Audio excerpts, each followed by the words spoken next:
भारत ने गत वर्षों के दौरान विश्व स्तर पर अक्षय ऊर्जा के संदर्भ में अंतर्राष्ट्रीय सोलर अलायंस की शुरुआत की थी और फ्रांस को इस अलायंस का अध्यक्ष बनाया गया, लेकिन इनकी सर्वप्रथम पहल प्रधानमंत्री नरेंद्र मोदी ने की थी। मोदी सोलर पावर का सृजन नर्मदा नहर पर भी अपने मुख्यमंत्रित्व काल में कर चुके हैं और समय पर विश्व की भावी आवश्यकता व कार्बन उत्सर्जन को कम करने की मांग को ध्यान में रखकर यह प्रयास बहुत ही सूझबूझ वाला कहा जा सकता है। लोगों को प्रधानमंत्री मोदी के आत्मनिर्भर भारत कार्यक्रम को लेकर अनेक आशंकाएं रही हैं, लेकिन समय पर पेट्रोल में इथेनॉल का 20% मिश्रण का निर्णय भी उनकी इसी दूरदृष्टि का ही परिणाम है। इससे भारत की खनिज तेल पर आयात निर्भरता घटेगी। वर्तमान में देश 10% तक मिश्रण कर रहा है, लेकिन हाल ही में सरकार ने वर्ष 2022 में इसे बढ़ाकर 12% व 2024 से 25 तक 20% करने का निर्णय ले लिया है। ऐसा निर्णय पूर्व की सरकार नहीं ले पाई थी और अंतर्राष्ट्रीय स्तर पर सोलर अलायंस की शुरुआत को तो अब विश्व बैंक, अंतर्राष्ट्रीय मुद्रा कोष, एशियन विकास बैंक जैसी संस्थाओं का भी सहयोग मिल रहा है। आज भारत ने चीन के पश्चात विश्व में सर्वाधिक अक्षय ऊर्जा क्षमता की ओर अपने कदम बढ़ा दिए हैं। हाल ही में परंपरागत विद्युत उत्पादक कंपनियां, जो अब तक कोयला आधारित विद्युत संयंत्रों का परिचालन करती रही हैं, उन्होंने भी बड़े पैमाने पर सौर ऊर्जा व वायु ऊर्जा के क्षेत्र में कदम बढ़ाने शुरू कर दिए हैं। टाटा पावर ने हाल ही में 150 मेगावाट क्षमता की सोलर पावर क्षमता के लिए राजस्थान सरकार से अनुबंध किया है। हाल ही में जो सोलर व वायु ऊर्जा के संदर्भ में बोलियां लगी हैं, उनसे यह स्पष्ट संकेत भी मिल गया है कि कोयला आधारित ऊर्जा की 4 रुपये प्रति यूनिट की बोली के मुकाबले वायु ऊर्जा के संदर्भ में 2.75 से 3 रुपये तथा सोलर पावर के संदर्भ में बोली 2 रुपये से 2.25 रुपये प्रति यूनिट ही रह गई है। अर्थात सरकार 50% ऊर्जा की लागत में बचत तो सोलर पावर के संदर्भ में ही कर सकती है। बिना किसी अनुदान के ही भारतीय कंपनियों में इस संदर्भ में प्रतिस्पर्धा देखने को मिल रही है। अडानी पावर, टाटा पावर जैसी अनेक कंपनियां प्रतिस्पर्धा के इस दौर में शामिल हो गई हैं। अब तक भारतीय कंपनियां मुख्य रूप से आयातित उपकरणों का ही उपयोग करती रही है, लेकिन चीन के एकाधिकार को तोड़ने के लिए भारत में उपकरणों, सोलर सेल्स के उत्पादन को प्रोत्साहन सरकार द्वारा दिया गया है। इसके लिए सरकार ने PLI योजना के माध्यम से उत्पादकों को अनुदान की विशेष पेशकश की है।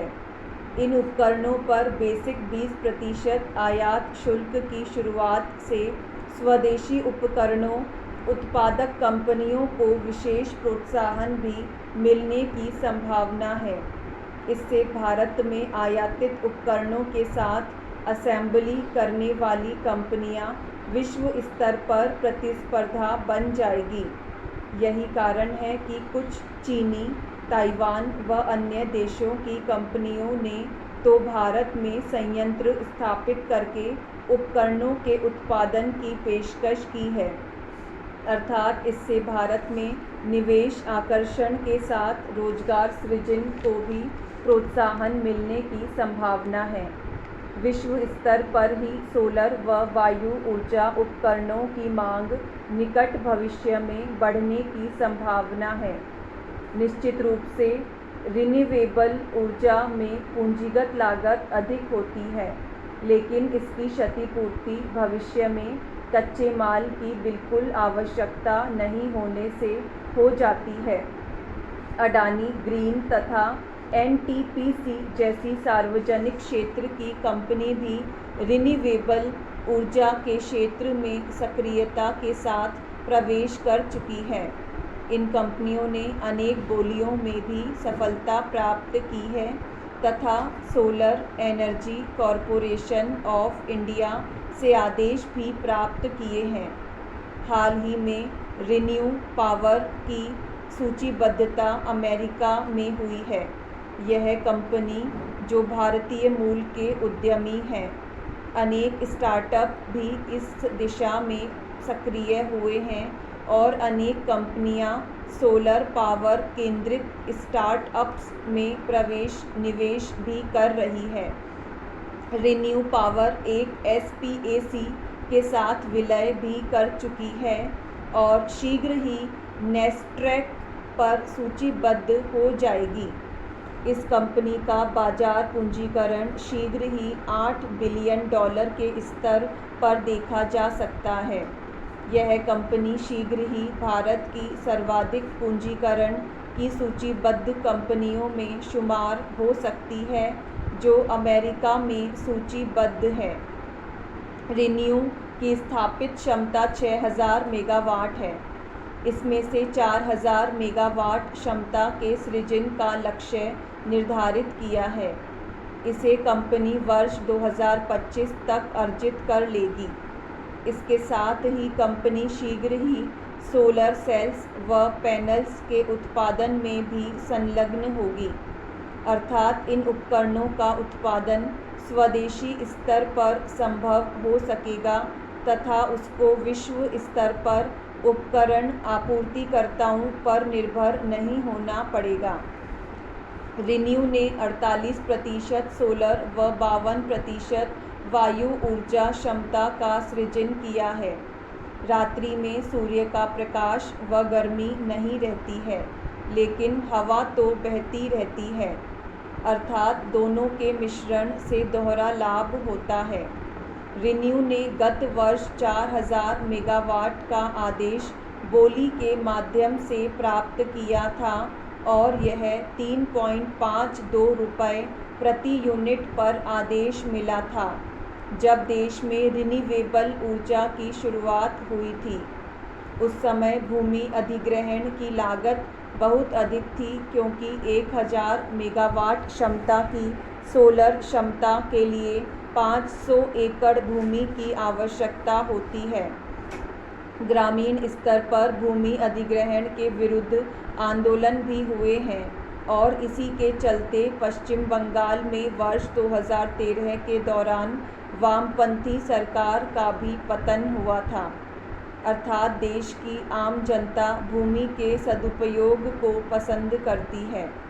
अधिकांश रिन्यूएबल बोली में भूमि राज्य सरकार ही उपलब्ध कराती है, अर्थात उत्पादक कंपनी को केवल संयंत्र स्थापित करने का ही कार्य करना होता है। लेकिन रिन्यू पावर तो स्वयं किसानों से भूमि की खरीद करती है और इसके बावजूद उच्च स्तरीय क्षमता अर्जित कर लेती है। आज किसानों से सीधे भूमि खरीद के साथ कंपनियों की बोली क्षमता भी बढ़ रही है, लेकिन स्वयं भूमि की खरीद के साथ कुछ कंपनियां सीधे भारत सरकार को भी विद्युत बेचने का कार्य कर रही है। देश में रिन्यूएबल ऊर्जा का भविष्य बहुत उज्जवल कहा जा सकता है और आगामी दशक तक भारत इस ऊर्जा के संयंत्र में सभी विश्व के देशों को पीछे छोड़ देगा, इसमें संदेह नहीं है।